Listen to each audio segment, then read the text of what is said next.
Hi, this is room 112. It's day 29. We're here. Mr. Wilson, Mr. Christian, Miss Diana, and myself say hi. Our sons are here. We're going to continue to be here, and everything's okay. It's kind of a cooler day. It's a little bit cloudy, kind of cold. It's going to only be up to about 50 degrees today, but we're here, and we want to teach you a little bit something today, so let's go inside and see what our lesson's going to be.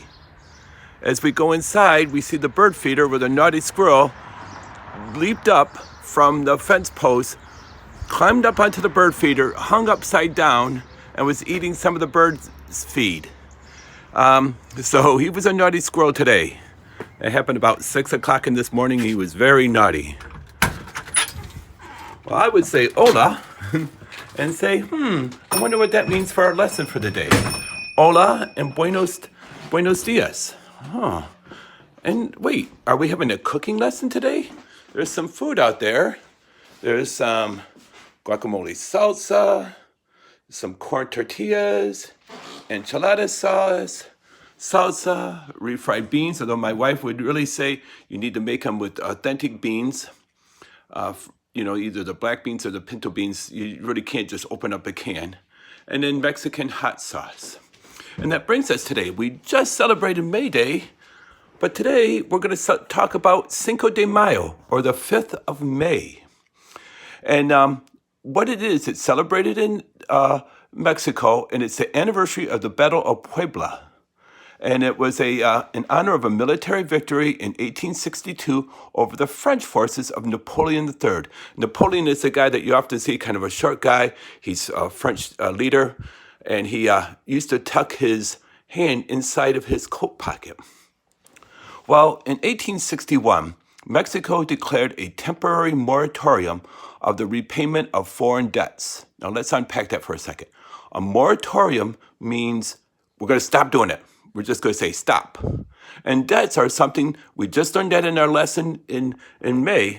A debt is something that you owe somebody. So the French owed other foreign countries some money. And they said, you know what? We're not going to pay you back for right now, just for a short time. Well, the English, the Spanish, and the French all sent troops and invaded Mexico. All right. And by April of 1862, the English and the Spanish had gone. But the French, with some help with some wealthy landowners in France, said, you know what? We still want to press on, and we want to decrease the U.S. power in North America.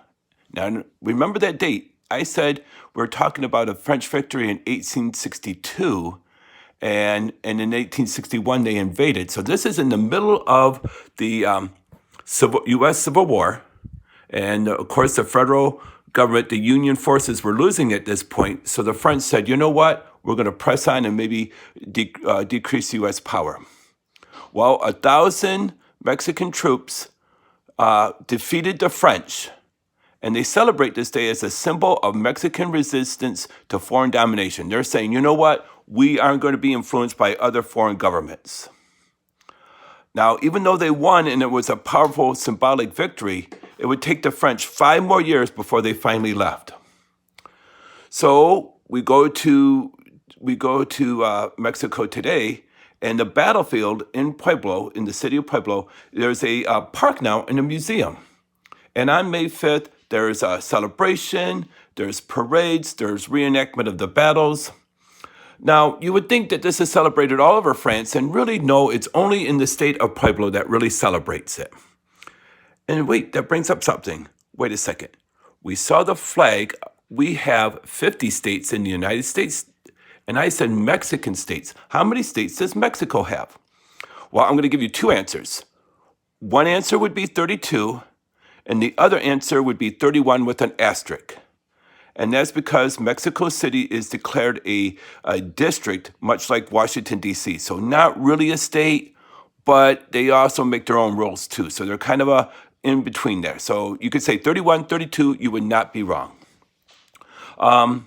So people say, okay, well, it must be like Mexican Independence Day, like our 4th of July. No. Mexican Independence Day is really on September 16th. And Mexican Independence Day, we started our Independence Day in 1776.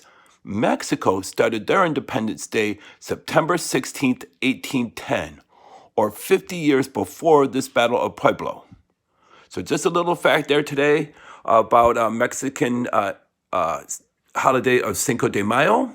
We're going to do a part 2 of this in a little bit. So, but for now, know that the Cinco de Mayo is really just celebrated in one state, and it's more of a North American holiday where people would get together. We would have had our Cinco de Mayo party today. We would have had our friends over. We would have brought food over for our classroom. We would have had a variety of Mexican food. We would. My wife always says I say this wrong, but barbacoa. We would have had authentic foods like her mom makes. Right now, her sister Linda and Rachel's mom are watching a YouTube channel in Spanish about authentic Mexican foods, and they're enjoying it, and they're trying out these recipes during this COVID-19 time. And we're learning to do a little bit more cooking too. So kind of a little thing, we might have some tortas, we might have some different foods, and we'll celebrate those when we make them here on the 5th of May, or Cinco de Mayo. But for now, just know our sons are out. We're here. We're going to continue to be here. Our homework might be try to say a few phrases in Spanish, or try to have some Mexican food. And just remember, it is not Mexican Independence Day. It is a celebration of a battle that they defeated the French in 1862, and it's really a symbol of saying no to foreign resistance and foreign domination. All right, well, take care and have a good day. Bye-bye.